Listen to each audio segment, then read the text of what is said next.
What the hell is the excuse for the Phoenix Suns?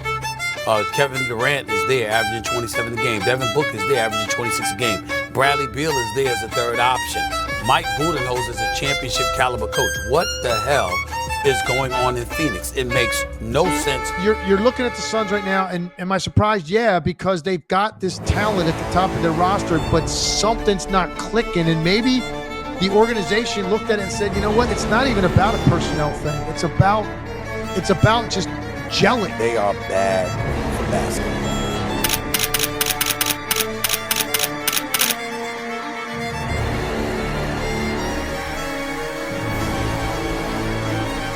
It's no secret that the Phoenix Suns have entered this kind of flow state in the NBA, in which they continue to disappoint year in and year out, but still find themselves in talks of making the playoffs and the play-in. What's the problem in Phoenix, and where do these problems originate? Well, that's what I want to get into today. The Phoenix Suns have been one of the most disappointing franchises since the 2019 to 2020 NBA season, and I think it's time we turn back the clock and really get down to what made the Phoenix Suns as disappointing as they are today. If I told you that a team with Kevin Durant, Devin Booker, Bradley Beal would fail to make the play-in, anyone would be surprised and anyone would be shocked. But the problem is that this is a reality for the Phoenix Suns. Lots of bad trades, lots of bad signings, and lots of bad head coaching decisions has led them to be one of the laughing stocks of the NBA, to the point where anything could happen this offseason. Could their star players get traded? Could Kevin Durant be out the door? Could Devin Booker be out the door after him? There's a lot that could happen, but the Phoenix Suns set themselves up for failure. So let's get into how they did that. In order to truly digest what the Phoenix Suns did to themselves, we need to bring it back to 2019 to 2020, the bubble breakthrough. That led to a very impressive performance in the bubble in Florida. Their overall record was 34-39, giving them the 10th seed in the Western Conference, led by Monty Williams, who at this point was not a bad coach at all, and seemed to be the future at the helm of the Phoenix Suns. Some key trades that year included trading TJ Warren in the 32nd pick to Indiana for cash considerations. On July 6th as well, they acquired Dario Saric and the draft rights to Cameron Johnson, the 11th pick from Minnesota, in exchange for the draft rights to Jarrett Culver, the 6th pick. A very good trade. Dario Saric, of course, not really that influential of a big man. Good three-point shooter, good offensively, not good defensively. Cam Johnson, very good player. We know what he is today in the Brooklyn Nets, where he's putting up 20 a game, shooting lights out from three, playing good defense. Giving up the rights to Jarrett Culver, one of the biggest busts in recent memory. These are good moves. These are great trades. And the reason why we know what these picks would turn into is because, of course, this is in the future. And then also, on July 6th of 2019, the NBA offseason, they traded Josh Jackson, D'Anthony Melton, in 2 second-round picks to Memphis for Javon Carter and Kyle Korver. Some very good moves for Phoenix. Not only did they get good veteran pieces like Kyle Korver and Javon Carter and Dario Saric, but they also found a way to build towards the future with Cam Johnson. This is a very good offseason, but one of the very few that the Phoenix Suns have had since their downfall over the last 5-6 years. And if you remember this Phoenix Suns team from 2019 to 2020, you know that they went 8-0 in the bubble, but they barely missed the playoffs somehow. Going 8-0 in the bubble and missing the playoffs not only showed that this Phoenix team had what it took to beat the best of the best, but also showed that maybe they were just one step away. And who was going to take them to the next step? Well, we would find out in the 2020 to 2021 season. 6 to play. Booker, this is for the win. Got it! Wow!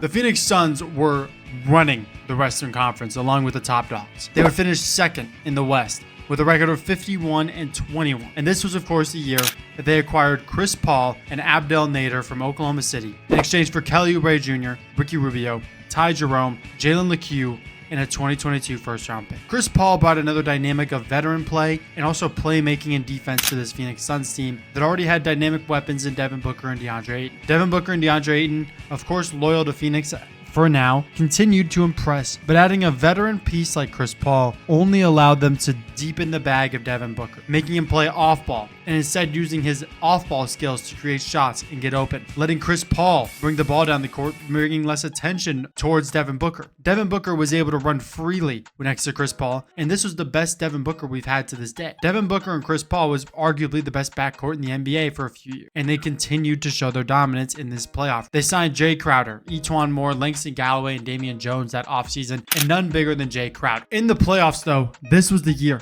Fresh off the bubble, the Phoenix Suns were looking to make a major dent in NBA history. They defeated the Lakers 4-2 in the first round, the Nuggets 4-0 in the second, and finally the Clippers in the Western Conference Final, leading them to their biggest date in history, the NBA Finals against the Milwaukee Bucks. After taking an early 2-0 series lead, many saw this series as over. Milwaukee, of course, had Giannis, Drew Holiday, Chris Middleton, and a lot of hungry players looking to bring a championship to a smaller market team in Milwaukee. But after going down 2-0, the entire world was worried about the Bucks, except for the Bucks themselves. We all remember the infamous interview at the end of Game 2, where Bucks players are smiling and laughing about the game, not worried at all. And what did the Bucks do? They went around and won 4 straight games. Giannis Antetokounmpo put on one of the best Game 6 performances of all time, and now the Milwaukee Bucks are immortalized in NBA history as the 2020-2021 champions. Giannis gets his rightful ring, and the Phoenix Suns are sent home in shame and in disappointment, rearing up to take on the new task of the 2021-2022 NBA season. Everything seemed familiar for the Phoenix Suns this NBA season. They were dominating the West, finished 64-18. They re-signed Chris Paul and Cameron Payne. They signed JaVale McGee and Elfrid Payton, looking to add, again, veteran pieces that can bring them a championship. They ended up trading Javon Carter and the draft rights to Day'Ron Sharpe to Brooklyn for Landry Shamet. That was an interesting trade. Landry Shamet, good three-point shooter, but didn't really do much for the Suns. This would be a worse trade if Day'Ron Sharpe turned out to be anything, but now he's just known in Brooklyn as an undersized center who can rebound and maybe score a little. After absolutely dominating the regular season, Chris Paul and Devin Booker are playing at a whole different level. This was the Suns' year. You went to the finals last year, and they make a statement early on, defeating the Pelicans in 6 games, 4-2. Everyone thought that it was just a little bit of a hiccup, the fact that the series went to 6 games. Of course, when you're a 1 seed and you're going up against the 8 seed, you do have higher expectations, and those expectations can weigh down on you, and weigh down they did, because in the conference semifinals, Phoenix Suns lost to the Dallas Mavericks in 7 games, ending their playoff run, but also their most dominant NBA season in a long time. They only lost 18 games, but lost in 7 to the Mavericks. Luka Doncic propelled this Dallas team to a different level. Propel not only the Mavericks to the next level, but also shut down top competition. Some flowers also have to be given to Jalen Brunson, who played again, major role in this series, scoring well for the Dallas Mavericks. And in the closeout Game 7, Luka Doncic would score 35 points and have 10 rebounds and would beat the Phoenix Suns 123-90, marking the very last time the Phoenix Suns would be truly dominant in an NBA season. He's accepted to Harvard to play for the Buffaloes in college, a second-round pick, and Paul hits a triple. The Phoenix Suns had to bounce back somewhat, and in the 2022-2023 season, they made a major statement on February 9th. Hey, Greeny, I think the biggest reason Kevin Durant's no longer in Brooklyn is that he didn't want to be in Brooklyn anymore, and he wanted to be in Phoenix. This is a franchise, a team that was at the very top of his list last summer when he asked out and then, of course, rescinded the trade offer prior to preseason. But he told the Nets in recent days, and certainly since the Kyrie Irving trade, that if there was a deal to be made with the Suns, he would like them to make it. They acquired Kevin Durant and TJ Warren from Brooklyn in exchange for Mikal Bridges, one of the best 3-and-D players this generation has seen. Cam Johnson, another great 3-and-D player, a lot more 3 to his game than D though. Jay Crowder, another 3-and-D player, and 4 unprotected first-round picks in 2023, 2025, 2027, and 2029, along with a 2028 pick swap. The Brooklyn Nets acquired a haul, but the Phoenix Suns acquired a ball. The Phoenix Suns acquired one of the best players in the NBA. They acquired Kevin Durant. Now, the Brooklyn Nets were disappointing and were struggling, and Kevin Durant vocally won it out, and he would have to wait a while to debut, being injured of course, but ultimately passing his physical. The Phoenix Suns and Kevin Durant were off to a hot start, as in their debut game they would beat the Charlotte Hornets 105-91. Barely 5 games over 500, Kevin Durant needed to push this team to the next level. KD in his debut put on a clinic: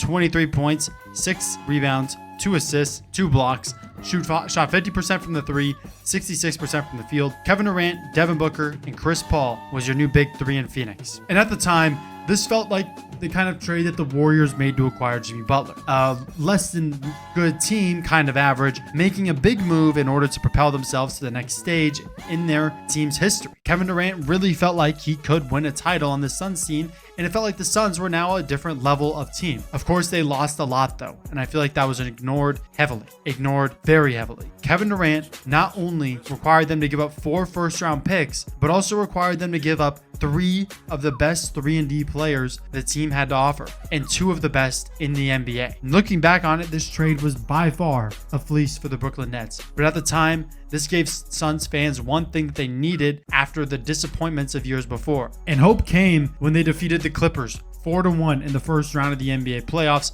after finishing as the 4th best team at 45-37. But then heartbreak came. Heartbreak came in the form of losing to the Denver Nuggets in the conference semifinal. Nikola Jokic proved to be too much to handle, and he was dominating the NBA this year. So what do the Phoenix Suns do? They've now had 3 straight seasons of pure NBA disappointment, and they have nowhere to go. It feels like there's nowhere to bounce to, nowhere to maneuver or pivot. So what happens? What changes? Well, first things first, you fire your head coach. You try to change the system. With Frank Vogel on the market, a man who won a championship with the LA Lakers, the Phoenix Suns saw him as a man who can bring that championship experience to their team and push them over the hump. Monty Williams bit the curb, and Frank Vogel was your new head coach of the Phoenix Suns. They also, on June 24th of 2023, acquired Bradley Beal, Jordan Goodwin, and Isaiah Todd from the Washington Wizards in exchange for the player that brought them to this level, Chris Paul, Landry Shamet, and multiple second-round picks and a first-round pick swap. This would ultimately lead to the big 3 that we know today of Devin Booker, Kevin Durant, and Bradley Beal. With a new head coach, new big 3, and lots of new talent around Devin Booker and Kevin Durant, it was time for the Suns to make a major impact and finally push and maybe win the NBA champion, or so we thought. Phoenix's big 3 in the 2023 to 2024 season brought nothing but big disappointment. On September 27th of 2023, they ended up trading DeAndre Ayton and Toumani Camara, who we know now is one of the best defenders in the NBA, to Portland, and it acquired Yusuf Nurkic, Nasir Little, Keon Johnson, and Grayson Allen. At the time, this seemed like a very fair trade. DeAndre Ayton was far and away better than Yusuf Nurkic. But looking at it now, Grayson Allen was more than likely the most pivotal part of this move. He'd become a great 6th man off the bench for the Phoenix Suns, even starting games here and now. But DeAndre Ayton has been a very good player when healthy for the Blazers, dropping 20 points, 10 plus rebounds consistently. Toumani Camara plays beautiful defense off the bench and starts regularly now for the Trailblazers. He is able to play against the best in the league and make them look silly. He's had very good performances this year against the likes of Tyrese Halliburton. He even had good performances against LeBron. Toumani Camara is the man that steps up now when the other team has a number 1 that no one else can handle. They would also end up signing Aaron Gordon, Yuta Watanabe, who just came off one of the best 3-point shooting seasons in NBA history, Keita Bates-Diop, Drew Eubanks, and Chimezie Metu. Some mid names, but at this point their cap space is flooded. You're shipping out probably about $150 million total to Devin Booker, Kevin Durant, and Bradley Beal alone. They're not going anywhere anytime soon.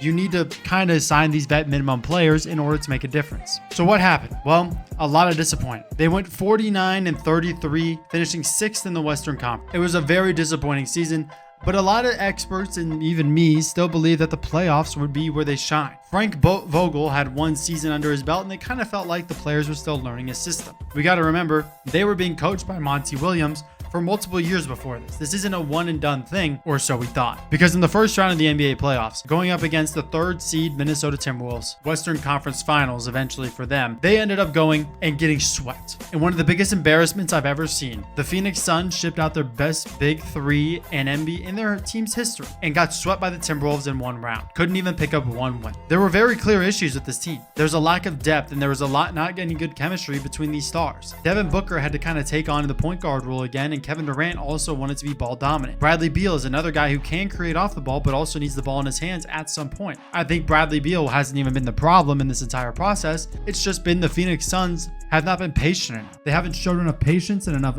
willingness to let things work out themselves. And this shows even more when you think about the fact that they fired Frank Vogel.